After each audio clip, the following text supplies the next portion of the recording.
होली वाली थी, लेकिन तुमने सारा गेम पलट दिया।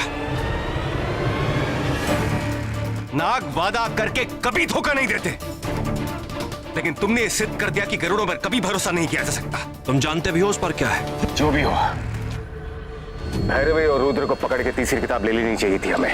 हमारे बस में होता तो हम भी अवश्य यही करते। और भैरवी जिसे अपने साथ ले जाती हैं, केवल वही इस द्वार से वहां पहुंचता है जहां वो जा रही हैं। और वो कहां जा रही हैं, उनके अलावा कोई नहीं जानता। और अगर पीछे से कोई उस द्वार में प्रवेश करता है तो वो समय के किस चक्र में पहुंचेगा ये बताना असंभव है। हो सकता है वो भविष्य हो या फिर पाषाण युग। और वहां से वापस आने का रास्ता केवल भैरवी ही बता सकती हैं। दंश, आज तो हमने तुम्हारी सहायता कर दी और तुमने इसका अर्थ जान भी लिया। और अगली बार हम तुम्हें नहीं रोकेंगे।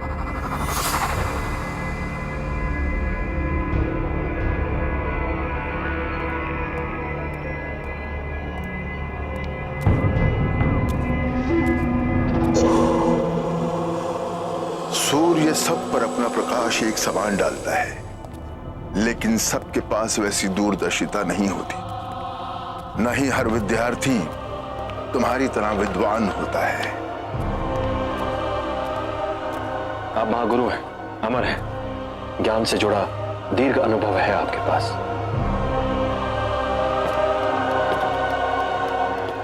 अर्थात हम क्या हैं, इसका अनुमान है तुम्हें? जिसकी क्षमता का अनुमान ना हो उसे ना तो हम अपना मित्र बनाते हैं और ना ही शत्रु। बुद्धिमान की परीक्षा लेना यानी स्वयं की परीक्षा लेना है। शिवानंद, उस किताब के बिना हम आगे नहीं बढ़ सकते। तुम्हें हर हाल में वो किताब लानी है, और उसके लिए जो दो चीजें चाहिए वो नहीं है, समय और रुद्र का विश्वास।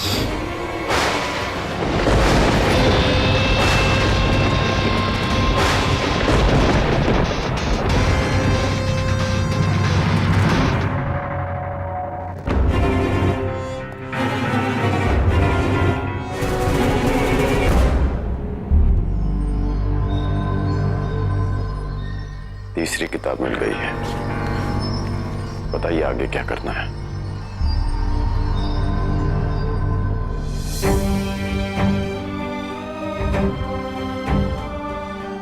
तीसरी किताब तो मिल गई,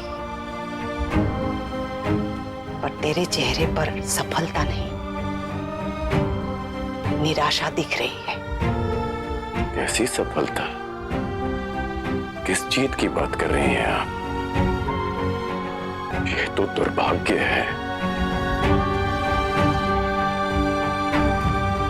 उड़िया बाबा, हमारी माई मोई, माँ, दादी, पुन्नू, सहदेव चाचा, इनमें से कोई नहीं बचा। अमृत आने तक पता नहीं और कितनों को बलिदान देना होगा।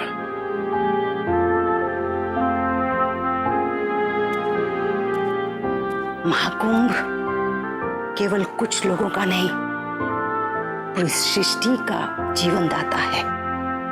जीवन मृत्यु मनुष्य का अपना भाग्य होता है। इस महाकुंभ में जो कुछ घट रहा है वो हर 144 साल बाद घटता है। ये जीवन का शुद्धिकरण है, और इसके लिए जिसे चुना गया है वैसी कमजोर बातें नहीं करते।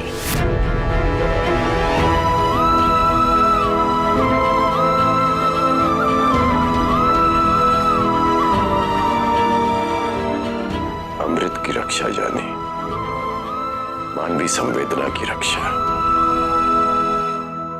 जिसके लिए इंसान बने रहना जरूरी है ना माई मोई?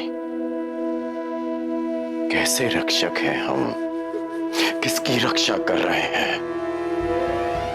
अपना पूरा परिवार खो चुके हैं।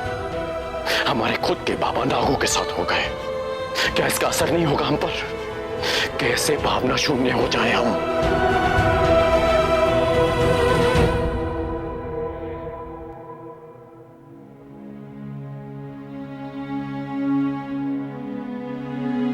शिवानंद का नागों के पास जाना ये कोई आश्चर्य की बात नहीं है।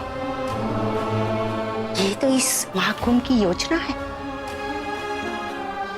जीवन के प्रति आस्था, वो चाहे साधारण मनुष्य हो या रक्षक।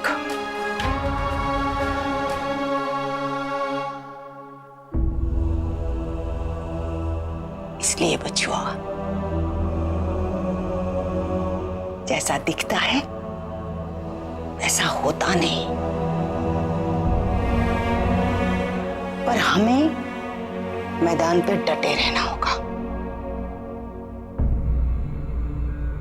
समझे?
फिर माया भाग गई सर,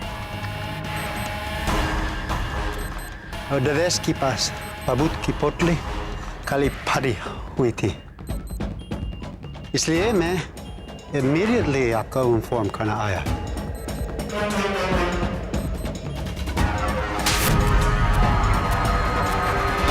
सॉरी, पर तुम उम्मीद से ज्यादा बेवकूफ निकले।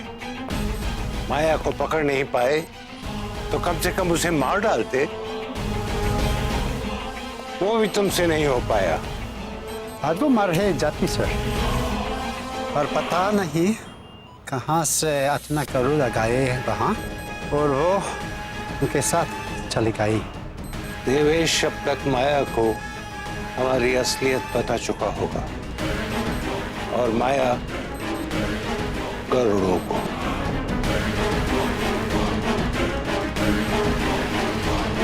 Thank you mister Grierson. Welcome.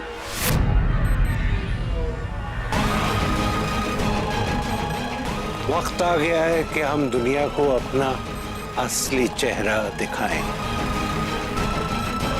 जानती भी हो किस पर आरोप लगा रही हो? एपीजी हमारे गुरु हैं। और एपीजे सर हमारा अपहरण क्यों करेंगे? तो हम झूठ क्यों बोलेंगे? ताकि हमें उनके पीछे लगा दो, और यहाँ तुम्हारे मामा और नाना सब कुछ अपने कंट्रोल में कर लें। हमारे मामा जी और हमारे नानू अब इस दुनिया में नहीं रहे।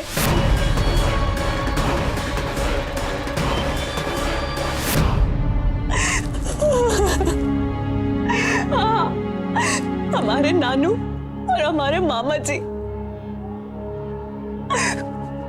मर चुके हैं। मार डाला उन्हें।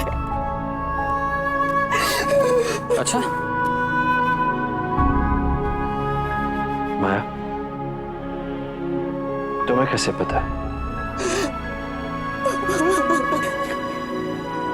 किसने बताया तुम्हें?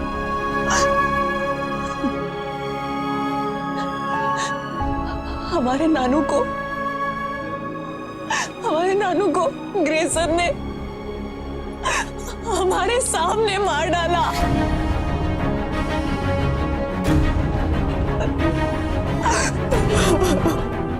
कहां पर? महाकाल मंदिर में। तुम क्या कर रही थी वहां? हम ग्रेसन से बचते हुए वहां पहुंच गए थे। और बलिवेश? नानू ने बताया कि दंश ने बलिवेश मामा जी को भी मार डाला।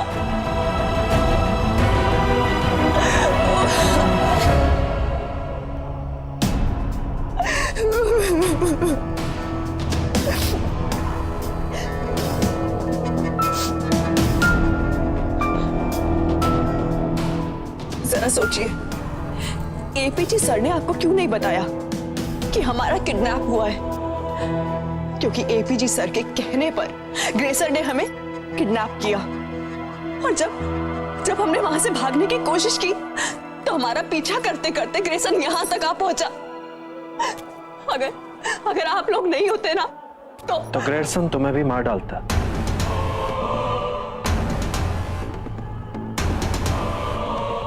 जहां तक हम समझ पा रहे हैं, सर एपीजी राव भी तुम्हारी हत्या या अपहरण का षड्यंत्र रच रहे होंगे।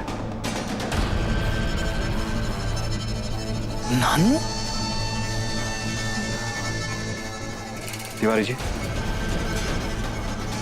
आज से माया की सुरक्षा की जिम्मेदारी आपकी। ध्यान रहे, हम में से भी कोई इसे नुकसान न पहुंचा पाए।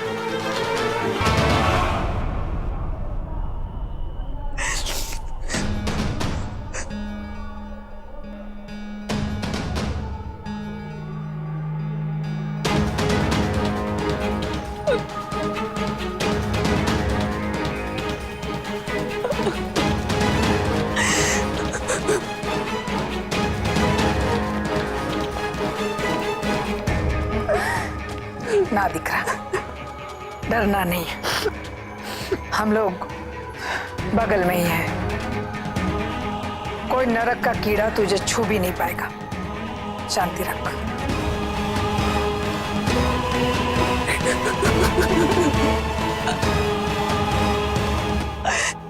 नानू,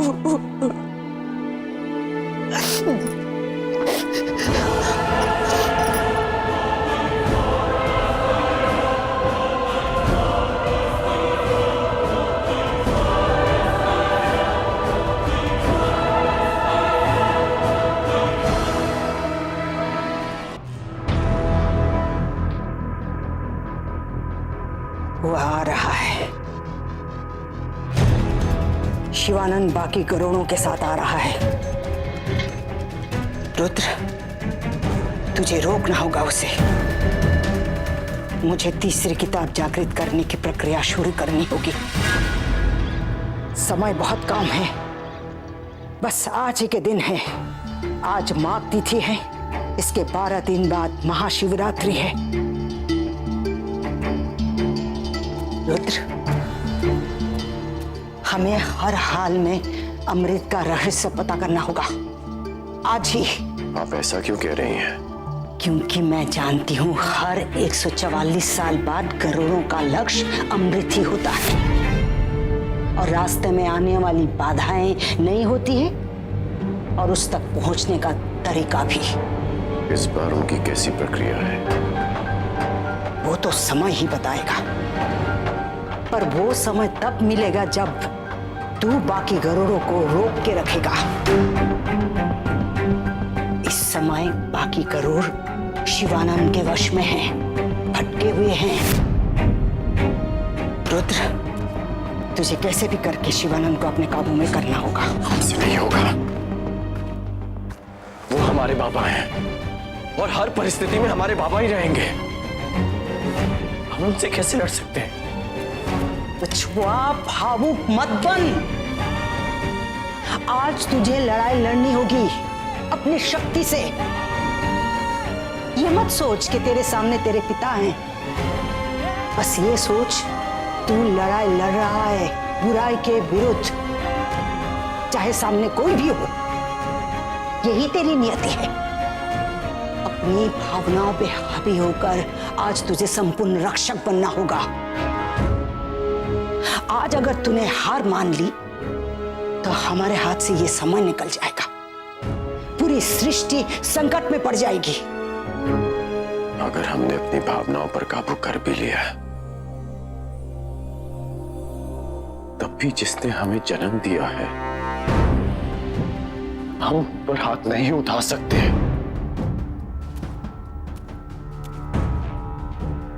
महाभारत में भी अर्जुन को अपने परिवार के विरुद्ध शस्त्र उठाना पड़ा।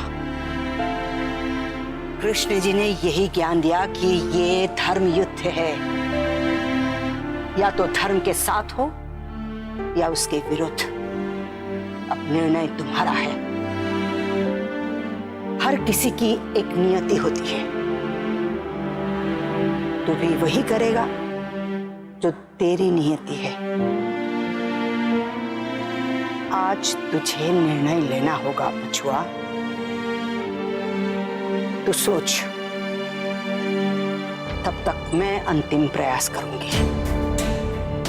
मैं जा रही हूं शिवानंद को समझाने। आज उसे अंतिम चुनाव करना है कि वो धर्म के साथ है या उसके विरुद्ध।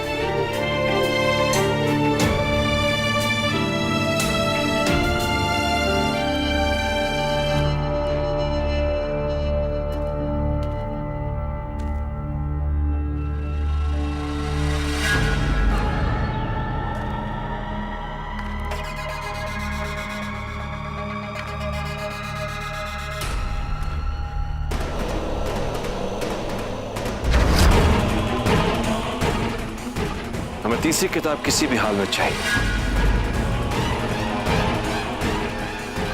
समय बहुत कम है।